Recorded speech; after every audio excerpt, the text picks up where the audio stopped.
Hey everybody, Erik and I here. I've been getting a lot of love for my Battleborn videos, so this week I'm covering Alani, how I build her, play her, what sort of gear works out for her nicely, and hopefully you get something out of it. If you dig this video at all and would like to see more stuff like this, I recommend you subscribe, as that will support your endeavors in that regard. But until then, let's dive into Alani's Helix Waka Waka. A lot of people like to go with Soothing Mists here, but we aren't like most people, are we? No, we're not, because we know that Splash Zone heals for more overall and can more reliably be placed near you or your allies. Not just haphazardly flinging water at them in the hopes that they stay in it for the smaller amount of healing it does over time. Another thing that makes this great is that Geyser is way too inaccurate and unreliable at a distance, but when enemies, especially melee ones, are chasing after you, the less they're going to notice if you toss one on the ground in front of you when you're retreating. When you're playing Alani, no matter what kind of build you're going for, controlling an area is one of the things she does best. Riptide is your best friend, and you want to be using it nearly every single chance you get to push back enemies and minions. Alright, on to level 2. Pressure Gradient requires that your foresight and psychic abilities are top notch. If you know exactly where your enemies are going to be every time you use Geyser, then great, but since this pertains to literally no one, let's talk about surface tension. While 15% of the damage you're doing to a stun target isn't much, it's a great way to control an area and harass enemies. And with how often you're going to be actually catching enemies in a Geyser, surface tension is always going to be far more reliable. Another thing to keep in mind when playing Alani is to always be attacking with her primary. The reason for this is that you want to build up osmosis stacks quickly to get you or your allies out of any shitty situations. Minions and buildables should be your primary targets for this. Enemy players are going to be a little more evasive. Let's move on to level 3. The middle option here really helps make up for Alani's slow speed. Remember, the reason Gearbox made her so slow is because she's quite the force to be reckoned with. Making her quicker and more evasive can only be a good thing. Pressure Wash isn't a bad idea either though, especially if you're the more cautious type and like to attack from a little further away. Keep in mind though, you'll need to lead your further away targets a little more. Alani's primary attack doesn't travel very fast, but if you don't have the mutation, this is a safe choice. I can't recommend Overflow. Increasing her already small minimum healing by 15% isn't going to do much. Best to stick with healing when you have full stacks. As Alani, you'll be really busy pushing back enemy lanes, but don't forget to get the single or double thrall when you have a minute. Alani can solo them a little better than most thanks to her healing. Before we get to level 4, here's a little KO porn with a taunt that the enemy Wrath hilariously runs past me during. What? Alani's taunting? Don't worry about it, Wrath. Don't worry, just run. Run. Okay, level 4.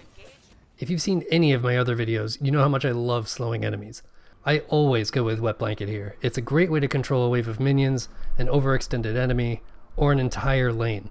That said, Wave Shock isn't a bad choice either. If you go with this option, you'll want to focus a little more on wave clearing than enemy players. The only downside I see to this option is that I often use minions as a way to build osmosis stacks, and this option will take those minions away before I really have a chance. Ride the Wave is a trap. It looks fun, sure, but the amazing thing about Riptide is that it controls lanes extremely well. If you choose Ride the Wave, however, it loses that characteristic entirely. Alani is kind of a hippie, so it helps to take part in more zen activities, like grabbing the elite bot. Okay, level 5. Personally, I'm only healing myself or my allies if I have full osmosis stacks, so the penalty to minimum healing here means nothing to me. Alani's max osmosis healing is already fantastic, and a 25% increase is nothing to scoff at. Go with this option. Your tankier allies will thank you. I'm not a big fan of Karaka Food Express. Increasing your attack damage by 15% for 3 seconds whenever you obtain an osmosis stack is incredibly convoluted. The 15% increase isn't great, the 3-second duration isn't great either, and overall, you're not benefiting from it much. Full saturation is a bit more reliable with how often you or your allies will benefit from it, especially if you find yourself using Wellspring when you or an ally are in the middle of a fight. I'd recommend it if you don't have the mutation. Don't underestimate Alani's ability to punish enemies who have overextended. Her Riptide can slow them down while speeding up you and your allies, and makes it nearly guaranteed your team will get a KO.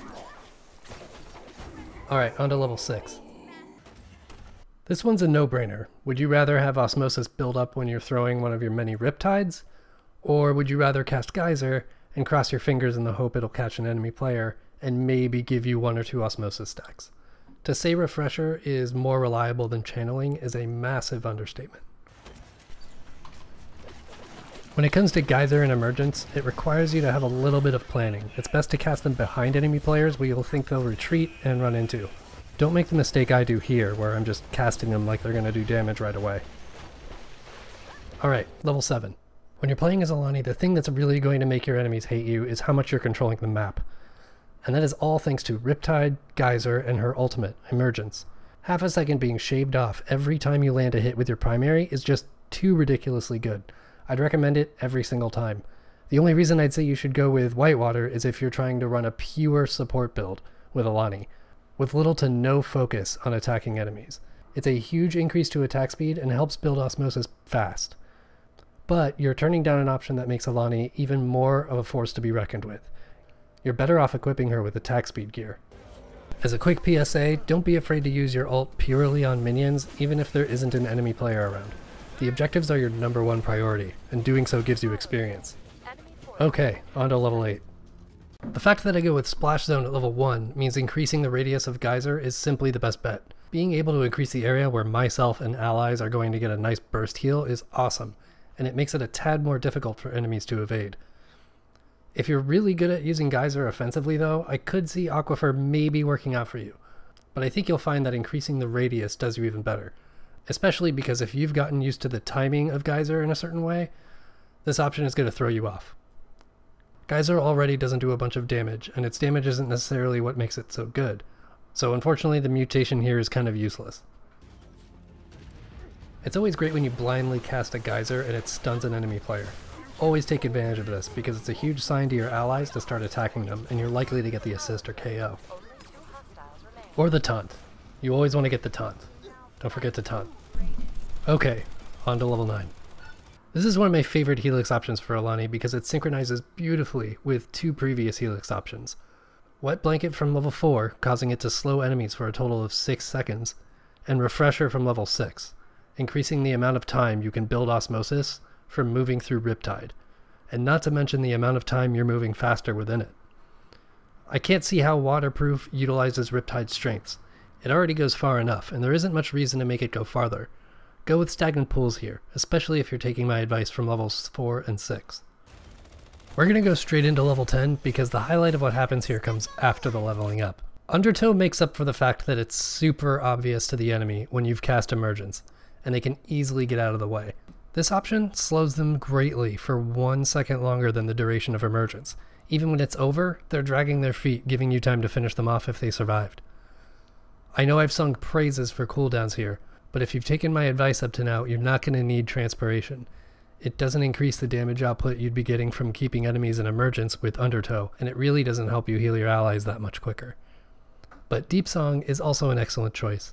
It's a little situational and takes away from the zone control that Undertow could give you, but if you're focused a little more on support and things are getting hairy, 150 HP per second will easily wash all that gross hair away. Alright, we'll get to the gear loadout once this crazy thing happens. The enemy Wrath pops his spin to win, Montana stuns him, and our whole team eats them alive. Plus, it looks like I KO'd Ernest twice. I'm still not sure who killed who in this massacre. Alright, let's get to Alani's loadout. Alani has the best burst healing in the game. There's no reason not to increase it, so I like to go for heal power. Because I don't go for the attack speed increase at level 7, I try to make up for it with some attack speed gear. It helps to build osmosis stacks that much quicker. And just in case I'm the one who needs healing, I'm receiving half the amount my allies are, so it helps to boost that with healing received. I don't quite have it yet, but her legendary is pretty excellent. It increases both heal power and attack speed. And whenever you heal with Wellspring, it heals the target for an additional 15% of that heal over the course of 4 seconds. Don't forget, Alani is an Eldred. Be sure to give her gear with shield penalties to lower the cost. Now, I know I wasn't able to put a video out last week, and I apologize for that. I just started a new job, and getting my bearings straight with that took up the bulk of my time last week. Don't worry, nothing bad is going to happen to this channel. I hope this video helped. I'd love to hear how you play Alani if it's any different, so let me know in the comments. Thanks so much for watching. Have an awesome weekend.